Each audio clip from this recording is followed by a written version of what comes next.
이번 이야기는 군대계다 기지살인사건 7화입니다.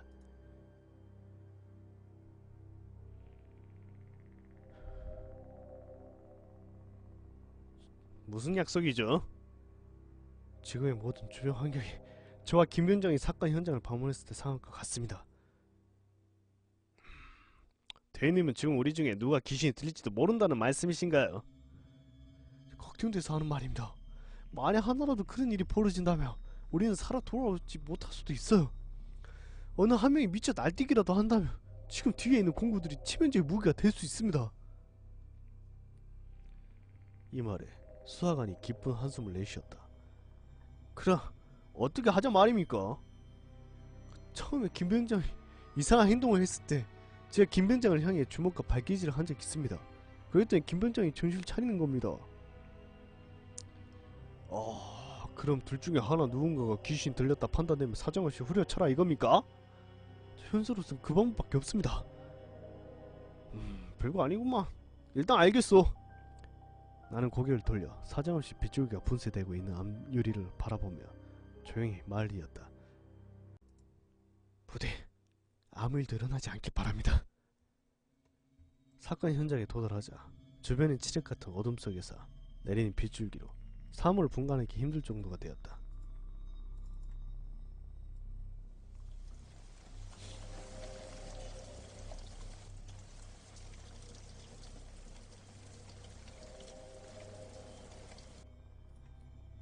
우위를 입고 차에서 내리자 질퍽한 흙탕물이 군화 주변을 맴돌았다. 우리는 차량 트렁크에서 장비를 챙겨 들었다. 나는 배처, 그러니까 일명 빠루라고 부르는 모술 뽑을 때 사용하는 긴 쇠막대를 들고, 수사관은 야자상과 해머를 들고 대문 앞에 나란히 있었다. 가끔씩 하늘을 울리는 천둥소리와 빗소리 외에는 그 어느 것도 들리지 않았다. 번갯불에 잠깐씩 얼굴을 드러내는 사건 현장의 대문은 우리를 반기는 듯 크게 입을 벌리고 있었다. 또한 비바람에 찢겨 펄럭이는 폴리스 라인 테이프가 어서오라고 반가운 손짓을 보낸 것 같았다. 정신 바짝 차리십시오. 나의 말에 수사관이 맞대응했다. 대인님이나 날 그 빠루로 찍어 죽이지 마셔. 지옥의 입구처럼 보이는 낮은 대문을 통과해 우리는 작은 마당 안으로 들어갔다. 이리저리 손전등을 비추어 우리 외에 다른 누가 있는지 구석구석 살폈다. 눈앞에 테마루가 눈에 들어왔다. 나는 잠시 호흡을 가다듬고 수사관에게 말을 건넸다. 바로 저깁니다. 김병장이 말했던 곳이. 그럼 먼저 마루 밑에 디딤돌부터 치워버립시다. 우리는 패척을 지레삼아 마루 아래에 놓여져 있는 두 개의 디딤돌을 힘껏 드러내기 시작했다. 디딤돌 주변을 시멘트로 발라놓았기 때문에 여간 어려운 일이 아니었다. 해머질과 삽질을 번갈아가며 우리는 조금씩 디딤돌을 움직여 나갔다. 귀갓집 처마 아래로 빗물이 사정없이 쏟아져 내리기 시작했다. 조금 전보다 번개치는 횟수가 늘어난 듯 보였다.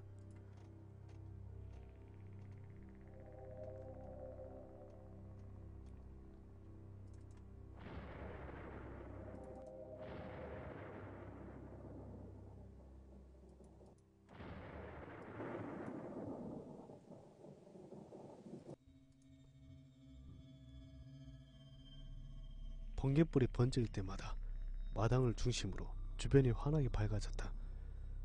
어후, 무섭게 자꾸 번개나 치고 지랄이야. 수사관이 하늘을 몇 번 쳐다보더니 불평을 토로했다. 바로 그때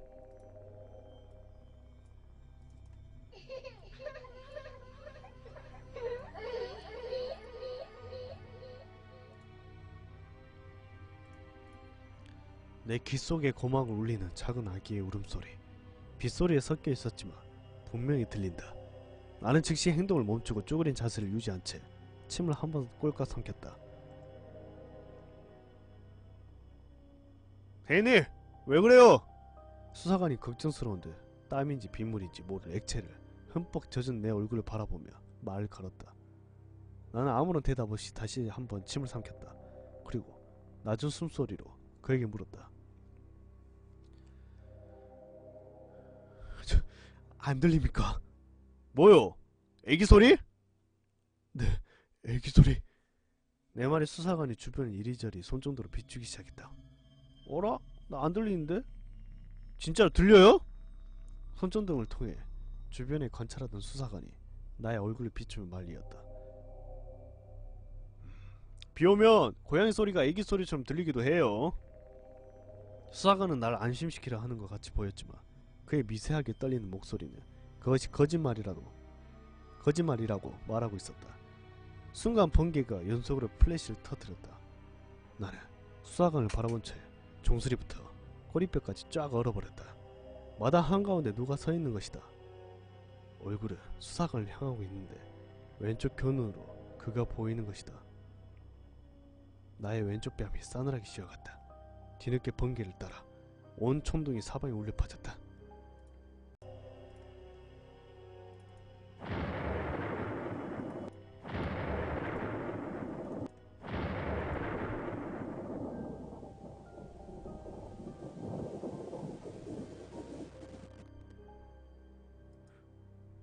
나도 모르게 오른손이 쥐고 있던 배척에 힘이 들어갔다. 나는 천천히 고개를 돌려 어둠 속에 묻힌 마당을 바라보았다. 그리고 다시 번개가 빛을 발했다. 텅 빈 마당, 그리고 쏟아진 빗줄기. 아무도 없었다. 배척을 쥐어든 나의 오른손이 덜덜 떨렸다.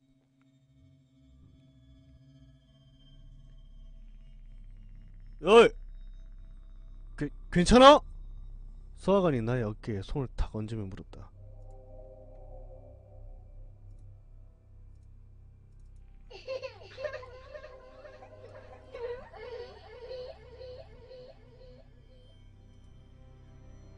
아기의 울음소리. 빗소리는 들리지 않았고 아기의 울음소리가 더 가까이 들린다. 그런데 뭐지? 수화관이 왜 갑자기 나에게 반말이지? 그리고 목소리가 왜 낯설지? 난 다시 고개를 천천히 원위치시키며 그를 바라보았다. 순간 나는 심장이 터져나가는 것 같았다. 얼굴에 온통 피로 덮여있는 낯선 남자가 내 어깨에 손을 얹고 하얀 이를 드러내며 미소 짓고 있는 것이다. 번개불이 번쩍일 때마다 그의 얼굴이 하얗게 변하고 있었다. 씨발 뭐야? 나는 미친 사람처럼 개성을 지르며 뒤로 나자빠졌다. 뒤로 물러서며 넘어진 나에게 천천히 그가 다가왔다. 나는 배척을 오른손에서 천천히 들어올렸다. 순간 어떤 강한 힘이 나의 얼굴을 강타했다. 차디찬 얼음물을 끼얹은 것처럼 정신이 확 돌아왔다.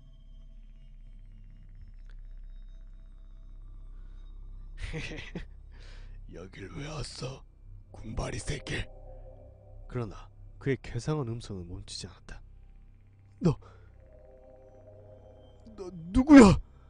다시 한번 내 얼굴에 큰 타격이 주어졌다. 대인님! 대인님! 정신 차려요! 수사관이었다.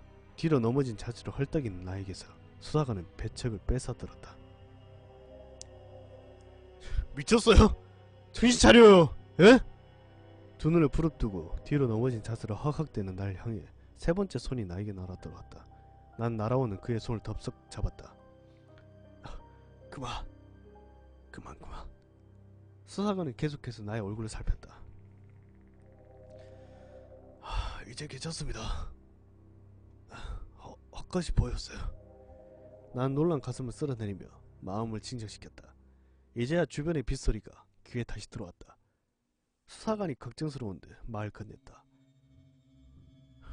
진짜로 미쳐서 이 빠루로 날 찍어 죽일 셈이요? 미안합니다. 잠시 헛것이 보여서. 야, 아까 약속해서 오길 잘했네. 이제서야 난 안도의 한숨이 내쉬어졌다. 그런데 갑자기 머릿속이 복잡해졌다. 내가 정상인인 줄 알았는데 내가 미친 것이었다. 어떻게 이랬을까? 그렇다면 김병장과 다리를 건널 때 누가 미쳤던 것인가? 혹시 김병장이 아니라 내가 미쳤다며 김병장이 똑바로 잡고 있는 운전대를 내가 틀어버린 것은 아닐까? 그럼 멀쩡히 운전하고 있던 김병장을 내가 죽였단 말인가? 그날 애기 울음소리는 내가 듣지 않았던가?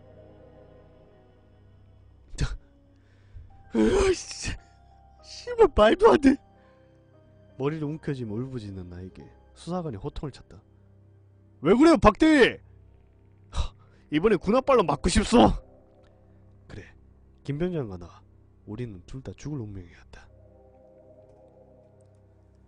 그런데 나는 살아 돌아온 거야. 혈기왕성한 한 젊은이를 죽이고 이젠 평생 이 무거운 짐을 지고 살아야 해. 소대장의 곤충 세례에 살아나온 하사의 말이 떠올랐다. 난 살아 돌아왔지만 살아 돌아온 대가를 난 지금 철저하게 치르고 있는 것이오. 말도 안 돼. 씨발. 아무런 대답 없이 주저앉아 울먹이며 절규하는 나에게 갑자기 군합발이 날아들었다. 정신 차려 박대위! 에? 당신 미쳤어! 수하관의 군합발에 나는 마당의 흙탕물 속으로 나뒹굴렀다. 큰 대자로 누워버린 내 몸 위로 차가운 빗줄기가 끊임없이 쏟아졌다. 헐떡거리는 내 입속에 빗물이 채워지기 시작했다. 가늘게 눈을 뜨려고 하자 나의 작은 속눈썹은 쏟아지는 빗물을 연신 걷어내기에 바빴다. 한참을 시체처럼 누워있는데 내 앞에 수사관이 삽을 들고 걸어와 멈춰섰다. 한심한 듯 나를 지켜보는 수사관이 입을 열었다. 박대위, 이러고 있을 때가 아니오. 정신 차리시오. 지금 이 순간 그는 나를 때려 죽이러 온 것 같지는 않았다. 나는 목구멍으로 넘어가는 빗물을 토해내기 위해 몇 번의 기침을 하고는 대답했다. 김병장이 죽는다. 김병장이 미친 게 아니라 제가 미쳐섰다면 어떻게 되는 겁니까? 김병장을 자신이 죽였다고 생각하는 거요. 만일 그랬다면요. 내 말에 수사관이 긴 한숨을 내쉬었다.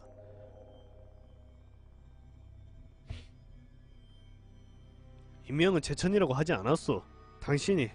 만일 당신이 그랬다고 하더라도 그건 당신의 의지가 아니었잖소. 김병장이 죽지 않았다면 어쩌면 당신이 죽을 수도 있는 것이오. 말도 안 돼. 난 다시 한번 머리를 움켜쥐었다. 이러는 나에게 수사관은 날 진정시키려 했었다. 박대위, 체중사나 죽은 김병장이 바라는 게 진짜 뭐일 것 같소? 이제 정신 차리고 마저 하던 일을 계속 합시다. 수사관은 조용히 나에게 손을 내밀었다. 그의 말에 서서히 안도감이 몰려왔다. 왠지 친형처럼 느껴지는 그가 나에게 큰 힘이 되는 것 같았다. 나는 얼굴을 뒤덮은 눈물과 빗물을 두 손으로 힘껏 쓸어내리고는 그의 손을 잡아 일어섰다. 무슨 잘못을 하여 스승 앞에서 꾸중을 듣는 아이처럼 나는 그 앞에서 고개를 들지 못했다. 몸에 묻은 흙을 빗물로 천천히 씻어내던 나는 그에게 물었다. 수사관님, 몇 살이죠? 37이요. 그런데 나이는 왜 묻소? 나의 뜬금없는 질문에 수사관이 의아한다듯 물었다. 제가 31이니까 6살 형님이시네요. 어휴 대인님, 생각보다 젊네요. 모든 일에 있어서 인생의 선배들은 어린 사람이 모르는 뭔가를 가지고 덤비는 것 같습니다. 배운 놈이든 못 배운 놈이든 나이를 먹어가면서 알아가는 그런 거 있지 않습니까? 수사관님께는 그런 게 느껴집니다. 별거 없소이다. 마누라 잔소리 들어가며 처자식 먹여 살려보시오. 귀신? 산다는가 죽는다는가 그런 거 별거 아니게 느낄 것이오. 여기저기 사람들을 치여가며 욕먹어가며 아등바등 살아가 보시오. 세상에 가장 무서운 것은 사람이라오. 사람이 가장 나를 힘들게 하고 슬프게 하고 좌절하게 만드는 거랍니다. 도와줘서 고맙습니다. 나의 감사 표시에 그가 미소를 지으며 대답했다. 아 대인이, 부하들은 참 행복하겠습니다. 이런 인간적인 지혜감 밑에서 근무하니. 우리는 잠시 서로 미소를 지으며 우정의 눈빛을 나누고 다시 장배를 챙겨 디딤돌을 드러내기 시작했다. 드디어 육중한 디딤돌이 밖으로 밀려나왔다. 수사관은 몸을 옆으로 최대한 눕힌 후 낮은 마루 밑을 향해 이리저리 손정도를 비추었다. 같은 자세를 취한 나로 눈에 띄는 무언가를 찾기 위해 노력했다. 그때 마루 밑 깊은 곳에 눈에 들어오는 뭔가가 보였다. 저거 뭐죠? 나의 질문에 수사관이 2m 정도 마루 안으로 들어가 있는 그 물체를 유심하게 쳐다보았고 대답을 했다. 먼지를 뒤덮여서 뭔지 나도 모르겠어. 꺼내봅시다. 그 빨아 한 줘보슈. 수사관은 내가 걷는 배척을 마루 밑으로 집어넣어 갈고리처럼 구부러진 배척의 머리로 물체를 낚아챘다. 생각보다 가볍네. 수사관은 반복적으로 그 물체를 배척으로 낚아채가며 긁어내듯이 조금씩 긁어를 끌어냈다. 드디어 그 물체가 마루 밖으로 모습을 드러냈다. 뭐야 이거?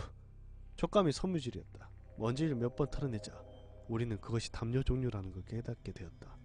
우리는 한번 서로의 얼굴을 확인한 뒤 천천히 담요를 겉부분부터 벗긴 했다. 몇 겹으로 덮이 담요를 드러낸 후 우리는 소스라치게 놀라 뒤로 나자빠졌다. 으아! 뭐야 이거! 아기였다. 아니, 아기 시체였다. 서로 반대 방향으로 나자빠진 우리는 다시 한번 멀리서 서로의 얼굴을 확인한 뒤 그 시체를 조심스럽게 다가갔다. 씨발, 이거 뭐야?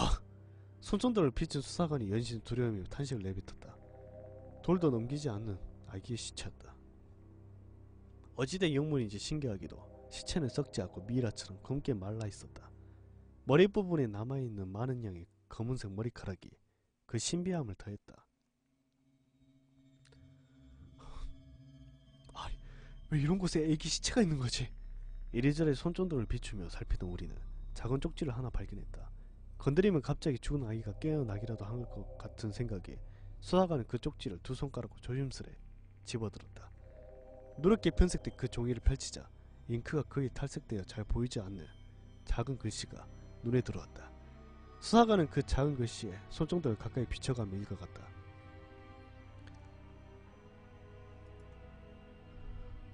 (1977년 12월 20일) 김공고. 이게 20년이 넘은 시체란 말이에요. 난 놀라움을 금치 못했다. 이게 생일인가? 아니면 이 안에 들어온 날인가? 하여튼 이야기가 뭔가 답을 얘기해줄 것 같은 예감이 드는구려. 그런데 갑자기 수사관이 걱정스러운 모습으로 내 얼굴 바라보더니 물었다. 이젠 어떡하죠?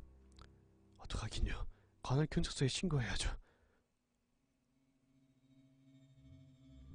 그게 아니라 경찰에 오면 신고자인 우리 조사할 거요. 그리고 우리가 여기 온 걸 부대에 알리기라도 하는 날에는. 그럼 경찰들한테 군에서 물어보면 우리를 본 적 없다고 부탁하면 안 될까요? 그것도 어렵습니다. 군 관련 사고는 사고 접수 즉시 바로 군 헌병대로 전달돼요. 그럼 헌병 대장이나 수사과장한테 보고될 것이고 우리는 부대에 없다는 것이 밝혀질 게 아닙니까? 수사관은 연신 걱정스러운 심정의 말이었다. 사단장 명령을 어기고 부대를 벗어났으니 보통 일이 아닌데 버리고 갈까요? 가면서 신고하든가 아니면 아침에 마을 사람들이 보고 신고할 거 아닙니까? 이대로 버리고 가면 우린 더 이상 이 아이에게 조사할 시간이 없습니다. 수사관은 입술을 깨물며 해결책을 찾는데 머리를 굴리는 것 같았다. 그때 불현듯 내 머리를 스치고 가는 생각이 있었다. 난 잠시 손목시계를 들여다보았다. 시간이 11시에 가까워지고 있었다.